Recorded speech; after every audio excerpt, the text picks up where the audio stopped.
Bom, e nesse cenário aí, né, que nós temos, por exemplo, o ataque a Pearl Harbor em 41, se eu não me engano foi em dezembro, né, Ivan? Não lembro exatamente o dia. Nós temos algumas questões bem políticas aí, porque como o próprio professor falou no vídeo anterior, a opinião pública norte-americana, eles não estavam assim ligando muito para a guerra, eles estavam mais ligando que a economia dos Estados Unidos estava se recuperando muito bem, porque estava vendendo armamento para Deus e o mundo, até a gente já falou isso em outros vídeos.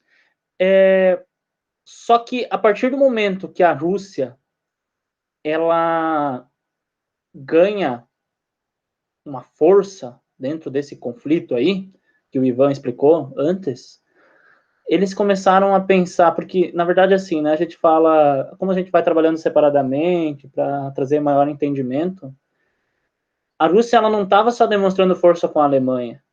A gente não pode esquecer que do lado próximo ao leste russo estava um domínio japonês. Então a Rússia ela não estava só enfrentando a Alemanha, ela estava enfrentando, vencendo as suas batalhas, mas também ela demonstrava muita resistência contra esse domínio japonês, que, por exemplo, já tinha dominado partes da China e outros territórios. E estava mostrando, ao mesmo tempo que a Rússia estava mostrando as asinhas ali, os japoneses estavam lá atacando algumas ilhas, eles também estavam demonstrando muita força contra os norte-americanos. E até que a gente tem, então, Pearl Harbor. Por que eu falo que é uma questão bem política? Porque quando o Franklin Roosevelt, o presidente dos Estados Unidos, ele percebe que os russos vão ganhar, não é que os russos vão ganhar, os comunistas vão ganhar. E isso era péssimo para os Estados Unidos. Porque para eles o comunismo era o pior dos inimigos, até mais do que o nazismo. O problema é que o nazismo tirou as manguinhas de fora e os comunistas estavam meio que paradinho. A partir do momento que os comunistas estavam virando o jogo, o presidente ficou meio preocupado porque justamente achava, e com toda razão, de que se os russos vencessem a guerra praticamente sozinhos, porque a França já estava derrotada, a influência comunista no mundo ela ia aumentar muito. Então, o que acontece, né, professor? Os Estados Unidos eles precisavam politicamente, ideologicamente, entrar na guerra.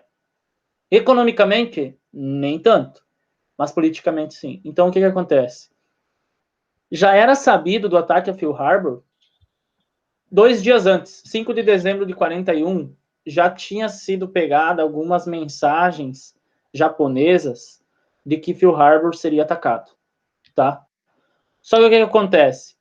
Pearl Harbor era um ponto estratégico, assim, de uma maneira geográfica falando. Não tinha nada, absolutamente nada lá. Não era um ponto agrícola, não. São ilhas rochosas.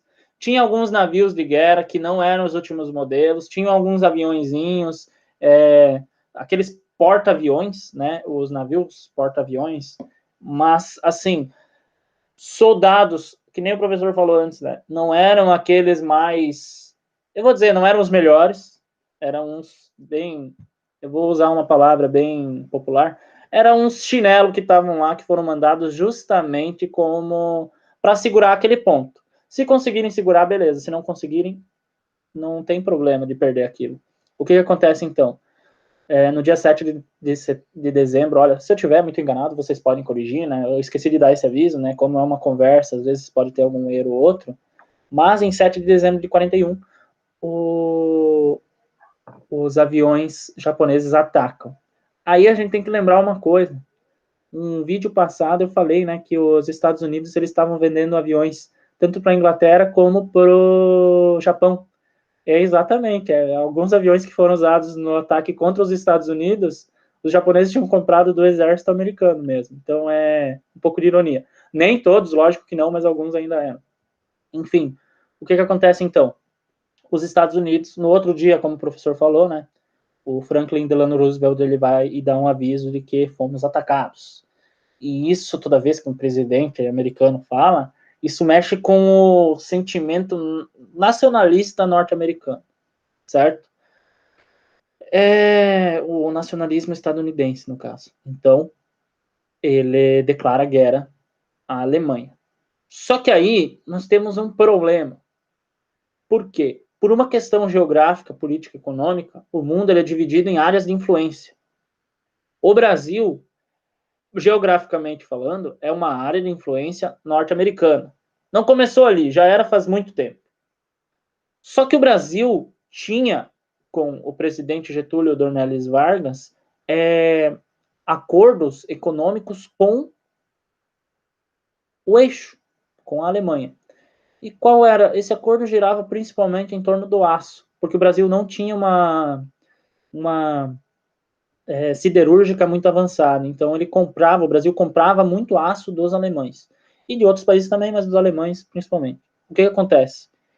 O Brasil, então, mesmo sendo de uma influência geopolítica norte-americana, economicamente o Brasil tinha acordos com o outro lado. E o próprio Getúlio Vargas, ele tinha, como já foi falado bastante, ele tinha uma simpatia pelos regimes fascistas, tanto é que ele era um ditador. E o ministro da guerra nesse período era o Eurico Gaspar Dutra, que era um militar, que depois até em 45, né, Ivan, ele chega a ser presidente do Brasil. Ou foi em 50... 45, isso aí. 45. Depois tá. Isso. Bom, o que vai acontecer então? O Brasil vai se mantendo neutro até onde pode segurar, né? Só que aí, o que acontece? As tensões na Europa vão aumentando e aí o Brasil é pressionado a tomar uma posição de não... Beleza, até pode se manter neutro, mas então que não faça negócios com o eixo. Então, aos poucos, o Brasil vai... O Vargas, na verdade, ele fica... Como a gente falou até no episódio de Vargas, né? Ele fica jogando para os dois lados e vê o que ele ia conseguir. Aí o Vargas, ele meio que manda um aviso, uma carta, não lembro, pro Hitler. Olha, eu me alio ao eixo se vocês enviarem para nós uma companhia siderúrgica. Eu quero uma siderurgia, eu quero que vocês invistam nisso. Lógico, não iam trazer a siderurgia de lá, mas iam dar dinheiro.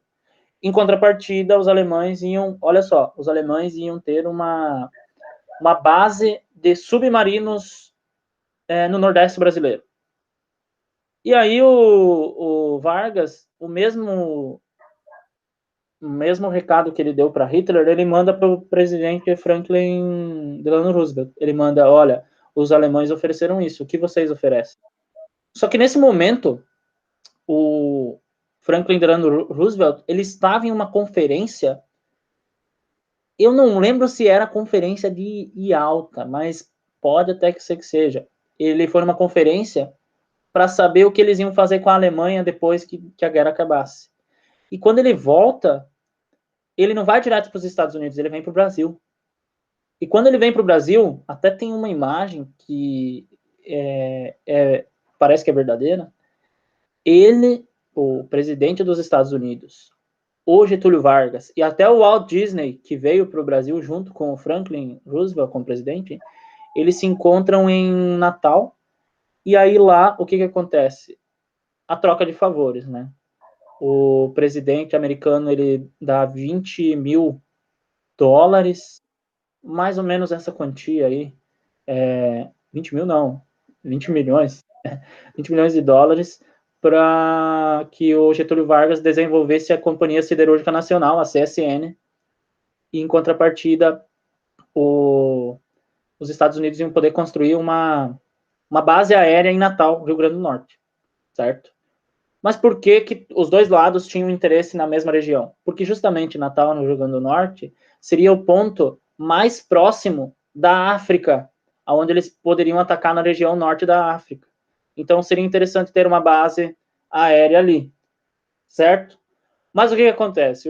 Aí então, lá em 42, o Getúlio declara... só em 42 acontecem várias coisas. 42, ele declara o fim da neutralidade, e em 42, ao mesmo tempo, ele declara guerra, ele, declarando o fim da neutralidade, ele cancela os acordos econômicos que ele tinha com a Alemanha, e ele reforça o acordo econômico que ele tinha com os Estados Unidos. Ainda em 42, lá por mais ou menos o final do ano, ele declara guerra à Alemanha. E aí o que acontece? O Brasil recebe investimento norte-americano, o Brasil recebe dinheiro dos norte-americanos, mas também recebe o que a gente pode dizer de uma grande influência nos norte-americanos. Por quê? Porque lá nos Estados Unidos, na TV, passava uma propaganda, professor, eu não sei se tu já viu essa propaganda, é tudo em inglês lá, então eu vou traduzir, eu também não sei falar inglês, né, mas enfim, que o Brasil estava em guerra para ajudar a libertar o mundo, como se o Brasil tivesse um exército espetacular, sim, a maior tecnologia. Isso passava numa propaganda lá nos Estados Unidos, engrandecendo o exército brasileiro. Mas como que era esse exército brasileiro? O exército brasileiro, como era um país que estava sem um grande conflito, basicamente desde a Guerra do Paraguai, o exército brasileiro, ele era composto mais ou menos, assim, mais ou menos uns 100 mil homens. O que acontece? Não existia um treinamento militar tão forte assim, até porque o Brasil não estava em conflito com ninguém.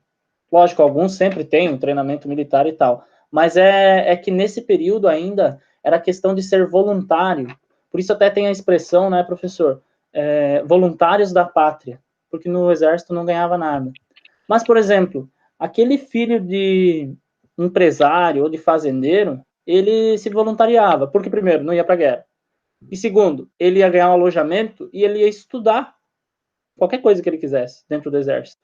Então, o exército brasileiro, ele era conhecido no mundo, assim, quase como um todo, como um exército intelectual. Por quê? Porque existia muito filósofo, existia muito acadêmico no exército. No lado militar, era muito fraco, mas no lado intelectual, era muito forte. O Brasil era conhecido como um exército intelectual. Mas ia para a guerra com livros? Não. Então, o que vai acontecer? O Eurico Gaspar Dutra, se eu não estou enganado, ele chega aí para os Estados Unidos para receber algumas orientações de como treinar o exército brasileiro. E os americanos também vêm para cá para ajudar a treinar. O que acontece? Todo o equipamento que eles ganharam era americano, certo? E só que a vestimenta que eles tinham era uma vestimenta parecida com a do exército francês, só que também era um verde musgo, meio parecido com o do exército alemão. Então, o que acontece? Isso traz alguma confusão, porque quando eles vão, o exército brasileiro, o Eurico Gaspar Dutra faz a propaganda, né? Aliste-se, vamos lutar na guerra, vamos livrar o mundo de Hitler e blá, blá, blá, blá, blá, blá. Ele queria mandar 100 mil soldados para a guerra. 100 mil, ou seja, praticamente todo o exército brasileiro. Só que daí, primeiro vai diminuindo para 60 mil e de repente apenas 25 mil soldados do exército brasileiro, eles realmente vão fazer esse treinamento e vão ir para a guerra. Por quê? Como eu falei, a maioria deles estava lá porque era uma instituição famosa, de nome, de respeito, mas como estava longe de conflito, eles iam lá buscar um abrigo, eu vou dizer assim, intelectual. Mas enfim, o que acontece? Essa parte do exército brasileiro vai para o Panamá, e olha só que coisa, quando eles chegam no Panamá, os panamenhos começam a jogar banana, abacaxi, manga, sei lá mais que fruta. Por quê? Porque achavam que eram os alemães, porque o uniforme era igualzinho, praticamente, para os panamenhos era igual. Então, eles são recebidos com vaias e tudo isso, assim, no Panamá. Mas daí eles ficam lá treinando. E uma coisa chamou bastante a atenção dos norte-americanos, professor, que é tipo assim, ó, o exército brasileiro, como não estava em conflito há muito tempo, ele estava acostumado com armas muito inferiores, que tu dependia muito mais da habilidade do cara que estava com ela do que da tecnologia. Então, dizem que, lógico, algumas coisas são boatos, né? Que que os brasileiros eles deram uma surra nos americanos até no treinamento, porque às vezes dava um problema naquelas armas de uma tecnologia maior, e o brasileiro, como estava acostumado a lidar com armas inferiores, ele tinha mais habilidade nessa hora. E diz que, e na verdade até é um relato verdadeiro isso, que os melhores que manuseavam metralhadoras nesse período eram os brasileiros, que nem tinham embarcado ainda. Até a questão de aviação, a FAB, né, Força Aérea Brasileira, os pilotos brasileiros eles eram considerados até muito bons, porque os aviões tinham poucos instrumentos e quando tinham eram bem inferiores, então eles pilotavam muito mais no olho, tinham mais habilidade. Mas enfim, o que acontece então? Isso em 42 começa os treinamentos, até que o Vargas, ele supostamente, talvez tenha sido ele, talvez foi até o Hitler, que era mais fácil uma cobra fumar do que o Brasil entrar na guerra. Pois bem, chega 44, o Brasil é enviado, a tropa de 25.500 e alguma coisa soldados são enviados para os conflitos, certo? Professor, quer complementar alguma coisa dessas questões políticas? Sim. Só assim, a título de sistematização, o Brasil ele entra em guerra por um acordo que se tinha com era chamado acordo a Carta do Atlântico, que tinha se a América, o continente americano fosse atacado, haveria isso tudo depois do leilão que o professor falou, que o Vargas fez em relação ao financiamento, mas tinha uma Carta do Atlântico que fazia com que o Brasil seguisse, apoiasse qualquer país da América que declarasse guerra. E aí acontece o que, assim, eles cedem essa base militar de Natal, mas também vai ter base militar no Recife, Belém e Salvador. E o Brasil também fornece borracha e minério de ferro para os americanos. Quer dizer que nessa formação toda. Mas o treinamento do exército americano demora, assim, isso acontece tudo no início, em dezembro de 41 acontece o ataque, em fevereiro de 42 o Brasil já se posiciona. Quer dizer, isso são meses depois do ataque a Pearl Harbor, se posiciona.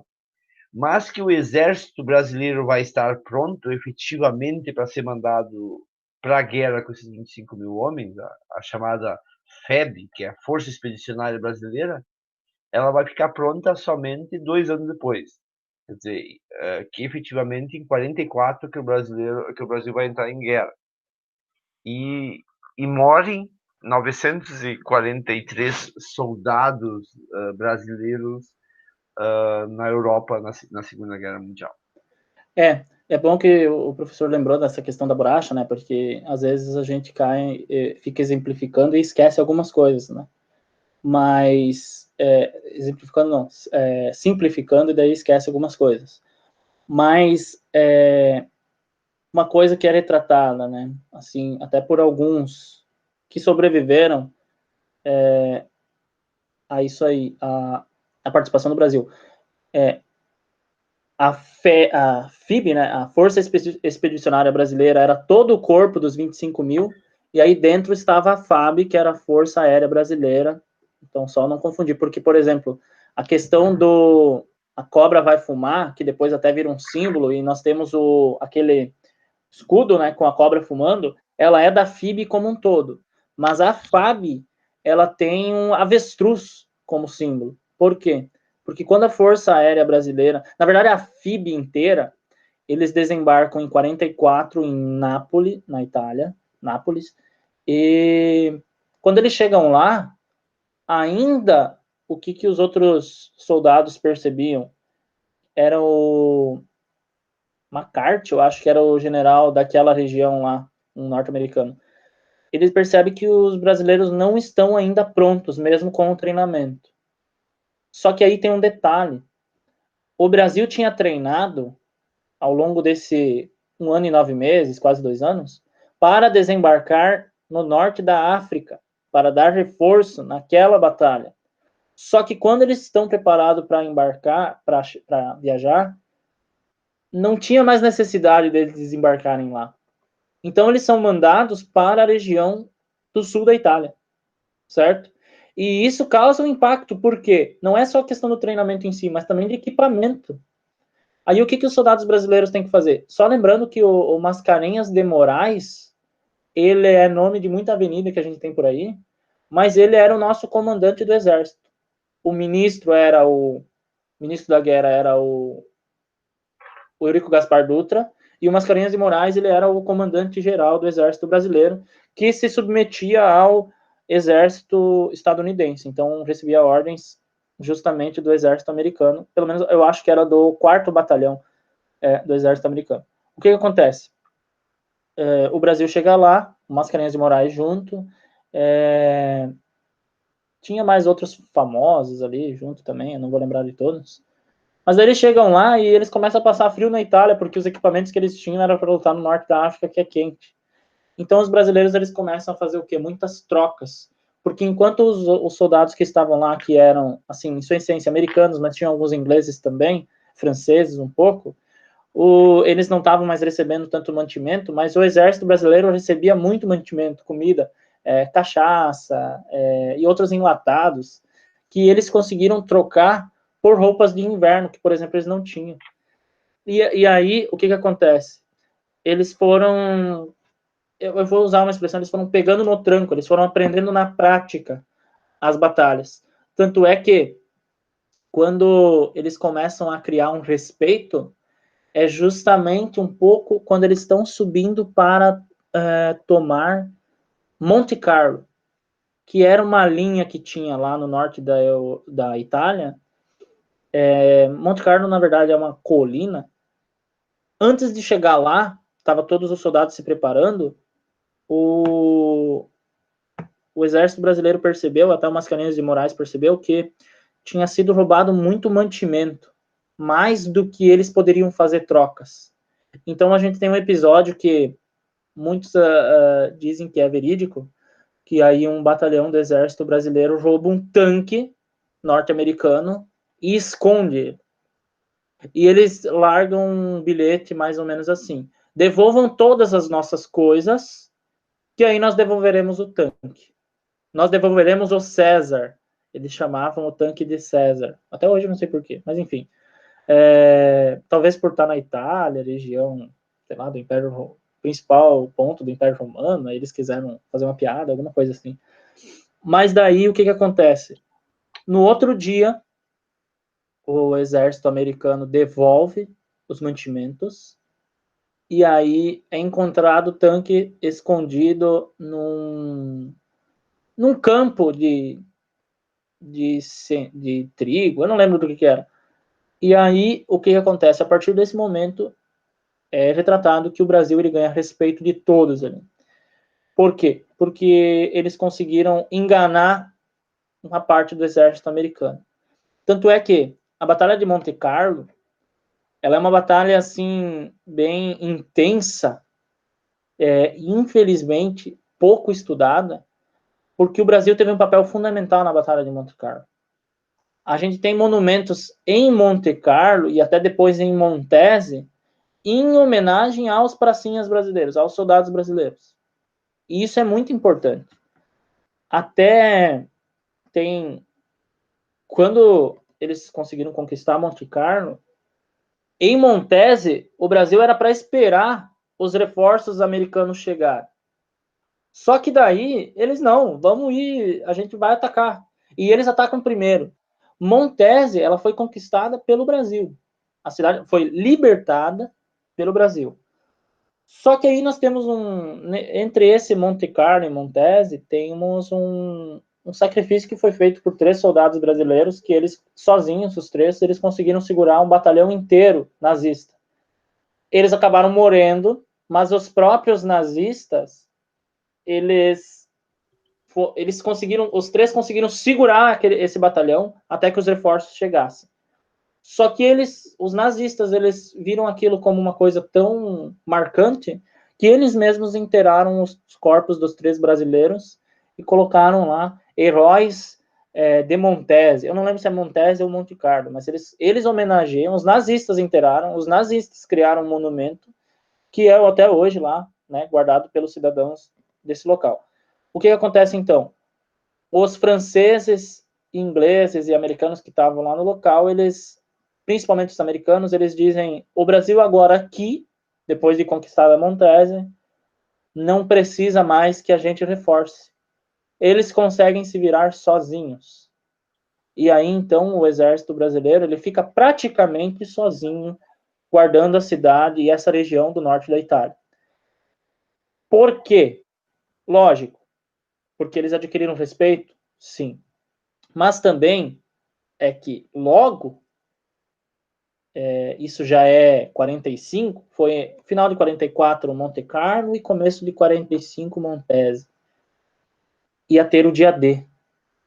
E essas tropas que o Brasil foi lá substituir, elas estavam se preparando para a invasão.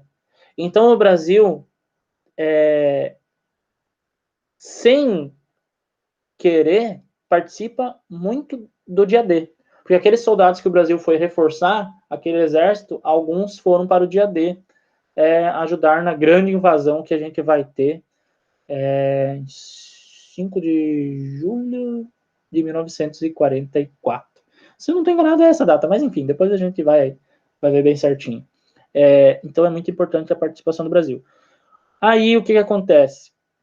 O Brasil tem várias homenagens, né? Nossa, os guerreiros brasileiros. O Brasil, o que o professor Ivan falou, né? Que 900 e poucos morreram, né, durante o conflito. Alguns não diretamente, outros vieram a falecer depois, né, por causa dos ferimentos. 6 de junho aí, o professor está me mandando a mensagem. Obrigado. Eu tinha esquecido, deu um branco. Que era para acontecer dia 5, mas daí deu um problema lá de tempo, de tempestade, que daí eles mudaram a data. Mas enfim, ou dia 4. Não, dia 4 era para acontecer, por causa da independência dos Estados Unidos. Mas enfim, quando os brasileiros, então, eles têm um outro ponto bem importante. O exército brasileiro ali, nessa região, eles prendem 20 mil soldados nazistas. Eles prenderam um batalhão inteiro, tanto é que o general ou major do batalhão nazista, ele mesmo entrega a arma para o Mascarenhas de Moraes. E se eu não estou enganado, o Mascarenhas não aceita. Ele diz: não, pode ficar. Isso é seu, não sei o quê. Nenhum outro batalhão, nenhum outro exército fez uma apreensão tão grande de soldados inimigos como fez o exército brasileiro. 20 mil, certo? 20 mil de uma vez. Fora, por exemplo, 8 canhões, 8 tanques e assim vai. Então isso é muito importante. Tem uma música que uma banda sueca, Sabotan, sei lá, não lembro o nome dessa banda. Eles cantam, a música deles, eles cantam em sueco em homenagem aos 3 pracinhas que conseguiram impedir um ataque nazista. Para vocês verem que, tipo, é difícil achar, é difícil, mas tem bastante fontes que dizem que o Brasil não teve um papel pequeno na Segunda Guerra Mundial. Ele é pequeno se a gente comparar que existiam mais de 120 e poucas divisões. O Brasil era uma só. Aí, beleza, a matemática não se discute, mas a importância geográfica até para o desenrolar da guerra é muito importante nessa região do norte da Itália.